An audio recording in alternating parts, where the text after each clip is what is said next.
Hi everybody, this is Robert Radford with 50 Years of Chess and another game for you from the ongoing matches with Jody Johnson, Bristol League player. And we met 6 times over the board. I won 3, he won 2, and we drew 1. Now this is I've now showed you 4. This is the 5th one I'm going to show you with 1 more to follow. This was, I believe it's the first game we played around about 2010. First time we met each other and played against each other. Jody had been playing back about 4 years, several years before, and he finished with a rating of about 1773. But when I played him on this game, he'd come back again after leaving for a while, and he'd had a very good season. And about 4 or 5 games after we played, his rating was much better. It was somewhere around about 1848, and he never had a rating when he came back because it wasn't published. But his previous rating had been, as I said, 1773. Well, he was better than that. I didn't know it because I've never played him before, but as we never played each other, we didn't have any idea what we played like. But later we did kind of know, and often we played a lot of cat and mouse stuff. But this very open game, and I'll show you how it went. So Jody was white, I was black, and the game went as follows: d4, d5, bishop g5, c5. So we're playing the Tromposky attack for white here. It's an interesting opening. I've played it myself a few times, faced it a few times. It can be effective in the right hands. Jody played e3, knight f6, knight c3, pawn takes pawn, pawn takes pawn. I didn't mind playing knight f6. If he took, I just took with the f pawn, and I get rapid development with my king side, get my bishop out of castle. It's a bit like in the King's Gambit, where white takes a knight. So he played knight d2, knight c6, c3, bishop f5. Nice, getting nice and developed quickly. Bishop e2. Bit of a surprise. It wasn't an aggressive move, and I mean I didn't know how he played, but it wouldn't have been my choice. I think I may have gone bishop b5 temporarily, at least, just to pin the knight. h6. Again, he didn't take the knight. He went back to h4. e6. g4. That was a bit of a surprise, but of course I can't take it, so I dropped back to g6, and then he played f4. So this is becoming quite aggressive, something I have to address. So I played bishop d6, and I thought, well, if he does play f4, f5, he's going to lose a pawn, so is it worth it? So he was just grabbing space. So bishop back to g3 and queen c7. Now that is getting to be a bit of a problem now, because he's got an f4 pawn that he's struggling to protect. After knight a6, he'd have to then come across with rook to f1. So knight h3, protecting that pawn. But I played h5. Now this is interesting because I'm threatening to win this pawn, and if he wins it back, I can swap the knight for bishop, which would be very good. So he played g5, attacking my knight, which went into the center. And Jody chose not to swap, but played knight f3. And I played bishop f5, hitting the knight, and he went back to f2. So now I'm going to be able to win that pawn on f4. I took with the bishop, he retook, and then I took with the queen. So I'm making headway now. I'm a pawn up, and I've got a good game here. He's gone knight c3, attacking the queen. So I've gone back to d6. He's come out with his queen to try and counterattack with queen b3. I just covered it with the bishop, the b pawn, on b8. And he castled queenside. So, interesting. I played b5, immediately went on the attack, pushing this pawn to try and force him open so I could really attack his queen and his king.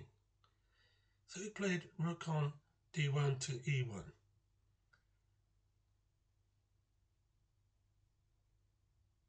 Castle, knight into e5, knight takes knight, and he played pawn takes knight.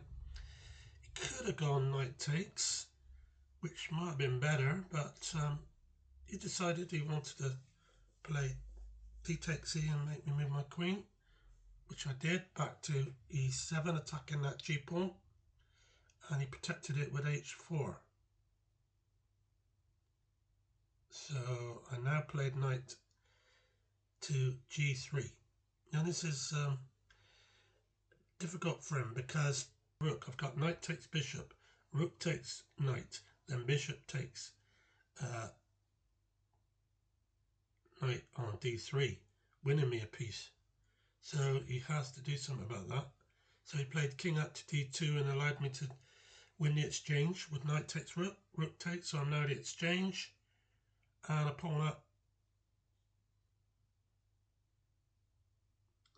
and I pushed on with b4. So I'm threatening now, pawn takes pawn. This is really, really juicy stuff. I'm very pleased with this game.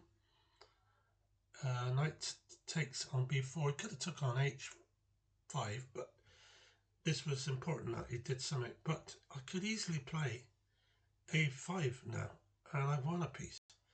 But I saw something else. In fact, it's very similar to what Jody did in the previous game. I played queen c7. I'm looking at that e pawn in the centre. That is a real prize. If I get hold of that pawn, it's game over. So he played rook on h to f1. Queen takes pawn. There you are. It's a very similar thing. It's not as devastating at this moment as what he did to me, but it's very strong now. I've got a very strong position. His king is in the middle of the board, well, in the centre of the board, and it's precariously moving around in that area is very dangerous. Very precarious position, which is what I meant to say.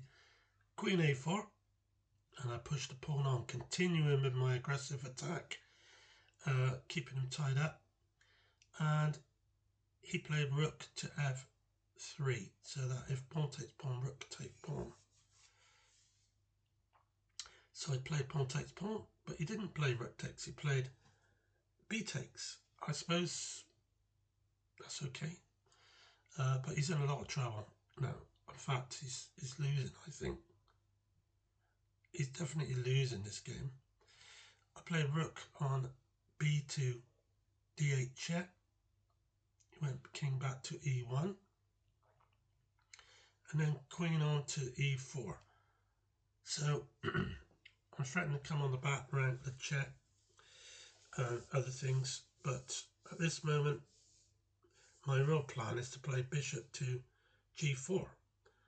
And then he has to go back rook to f2. And that's when I play queen h1, something like that, check. But it's all looking good for me. So he just played queen takes a7. He didn't really have much else to do at this time. So I took the pawn on h4 with a check.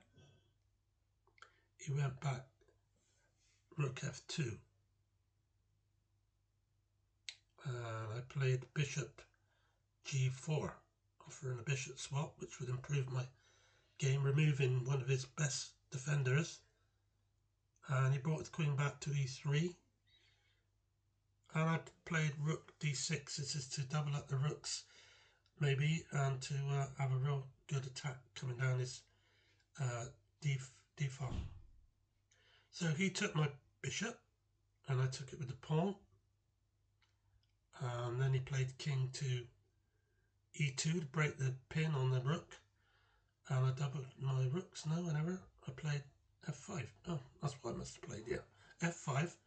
So this is good because if he goes pawn takes pawn, I got rook takes pawn, forcing him to swap off again. And I'm with the exchange already in the bag. The game is won if I play it correctly. So he played knight back to d3. Now that's it. Now I doubled the rooks. I remember now. Knight back to d3. And he's got to move it because I'm going to take it otherwise. And he's going to have to give up his queen for 2 rooks for a queen and a knight. His rook alone wouldn't be enough to play against my queen. So he played knight b4. And here's where I come in with the killer move. Rook down to d2 check. And that's game over. And if you can't see it, I'll show you. It's if he plays, for instance, I'll use my mouse a moment. Queen takes, rook. I then got rook takes rook, king takes, and then queen takes rook check. That was the first encounter between us, and we have one more game left. So I'll bring that one to you very soon. Thanks for watching. Thank you all for subscribing. I've reached 260 subscribers now. Very pleased with that. I'm really pleased that you've given me your time to watch the games and enjoy them. Thank you for your comments and keep on watching. Thanks a lot. Thank you. Bye.